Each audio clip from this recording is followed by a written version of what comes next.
Hi you guys and welcome to my very first video. Today we are going to be talking about the topic language discrimination. I am going to be going over what it means, some kind of society ways, how it includes in society, and maybe include you guys some benefits into knowing a second language. But we'll get to all of that in a minute. First off, let's go over the definition of language discrimination. Language discrimination Language discrimination refers to the unfair treatment of an individual based solely upon the characteristic of their speech, such as accent, size of vocabulary, and syntax. Just based off that definition, you can honestly tell that it's just discrimination of an individual for their language. Clearly states it in the definition and in the word itself. Let's start off with how language became to be. Language has been with us for a very, very long time. I don't know when it started, and it's never going to end. But the United States is made up of so many languages. I honestly cannot describe to you how many there are. But I found a picture. I'll pull it up right now. Here it is. You can honestly tell that the majority of the United States is solely based on English. English, English, English. That is all we are based off on. But then you see a small thing of Spanish, and then you see things of Chinese, and then Vietnamese, and then you see a whole range of smaller languages here. They may not be prominent in the United States, but they are still there. One thing is, a lot of people came here due to migration. A lot of people wanted a better life for themselves or just for something new. And that's what the United States offers, is something new. But a lot of us don't appreciate that. A lot of us hate when people come here and they don't know English. But it can happen anywhere, you guys. It's been happening pretty much everywhere, honestly. It happens in work businesses, in public, in private, in schools, anywhere that you can think of. It happens. A lot of people don't understand how much struggle it is to know another language and to come to a whole new different country who can't relate to them. A lot of people who come here have a good understanding of English. These days, a lot of other countries require students to take a class of English. Just like here in the United States, we are required to take a certain language class, either in high school or in college. We are recommended to take a secondary language course. That's how it is like in other countries. Pretty much English is their second class, because that's pretty much what everyone really talks about. That's pretty much when everyone travels, they only speak English. You see a lot of language discrimination happen on Facebook. That's where you find a lot of videos at, and that's where they go viral. It's insane how people like us treat other people. It's it's really bad. I really hate it. It bothers me so much just to see that happen. And it's kind of understandable at the same time too, though. It's like we get frustrated if someone doesn't understand what we want. But at the same time too, like we shouldn't go all out and telling them like, oh, go back to where you came from, or if you want to become like us, you need to be like us. Like, no, you're asking them to change who they are. You're asking them to change themselves from whatever culture they came from. And it's horrible. How would you feel if someone came up to you and they're like, oh, you can't speak English. You need to change yourself if you want to live here. If you want to come here, you can't speak English at all. This is ridiculous. We do not speak English here. Literally, you might get in a fist fight. But just put yourself in that shoes. It's horrible and it feels bad for them. And in front of other people, like, what do you gain from that? Like, literally, please. You can just tell them, like, hey, can you learn a little bit more English just so you can understand people?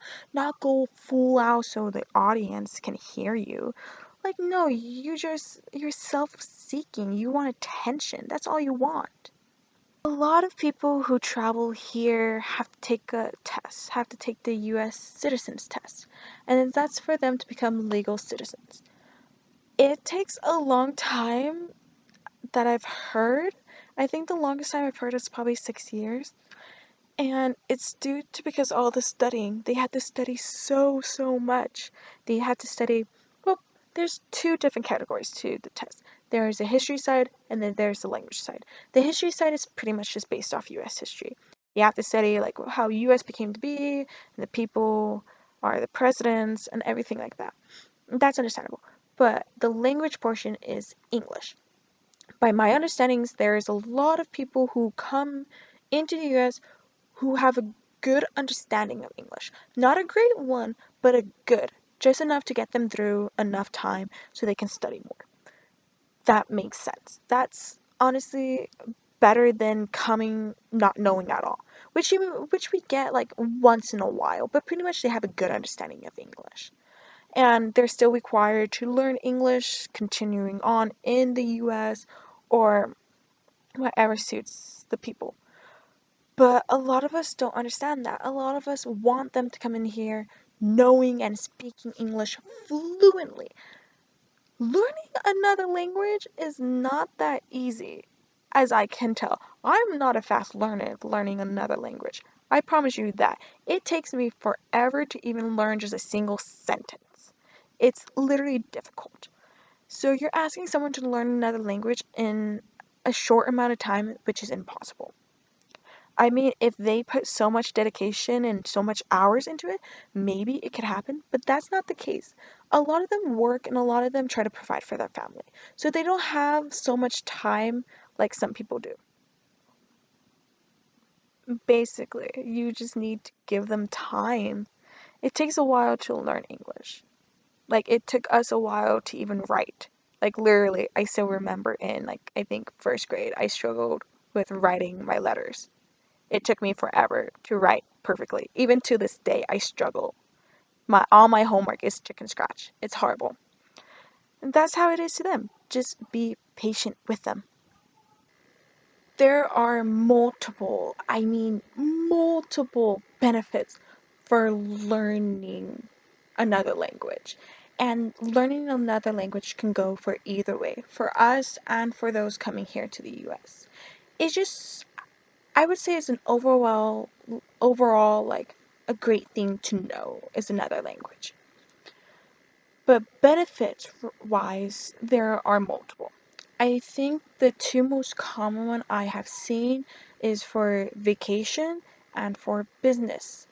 Um, let's start off with vacation. Vacation benefits is it's really great because you're able to connect with the people in whatever country you're at. Like a little side story here, sorry. Side story time. My aunt actually traveled to, I think it was Japan, I think. I don't quite remember. She traveled though for vacation over the summer and she got lost in the city. Yeah, she couldn't find her way back to her hotel. And she was explaining how difficult it was for her to talk to people around her because she didn't know their language and they didn't understand her either. So, one thing she told me is she wished she studied a little bit of like the just like the common little phrases in that language so she could figure out where to go. I think she said it took her about maybe 2.5 to 3 hours to find her way back to the hotel. And that's her asking so many people, even for those who spoke her language, like who spoke English, had no clue where she was talking about. It's it's a struggle. It really is an issue. Here's one quote for benefit number one, and it is, where is it? In order to travel the world, whether for business or pleasure, a desire and willingness to adapt to new cultures and method is necessary. Adaptability, of course, includes the ability to communicate with new people in various dialects. Being unable to communicate in a country is akin to living with a serious impairment. It is very difficult and near impossible to adapt and get along with new people if there is no way to communicate with one another. That quote pretty much states it with traveling. Nothing more. Drop the mic. That's it. No. Second benefit, business. A lot of jobs these days always ask if you're bilingual. Point proven. Honestly, whatever jobs I've been applying for, they've always have asked me if I know another language and if I'm fluent in it. I think that's just like one of the most common things that you can see these days in a lot of businesses. If you don't see it in a application form, they probably might ask you in an interview, or if you include it on a resume, you would get a lot of feedback back like quickly, like so quickly, just because you speak another language. And it's very helpful for the business. Here's a quote for businesses for the second benefit. Okay. Any hiring manager in any company in the world will tell you that the ability to speak a foreign language is a prize commodity. Underline that. Prize commodity. It's very important.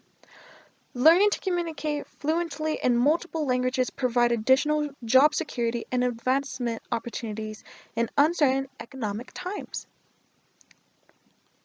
Like I said, prize community.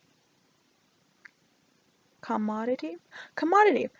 Prize commodity. It's really important. Just different opportunities given to you for learning another language. Don't know. You probably might be higher than your friends who don't know another language. We'll see.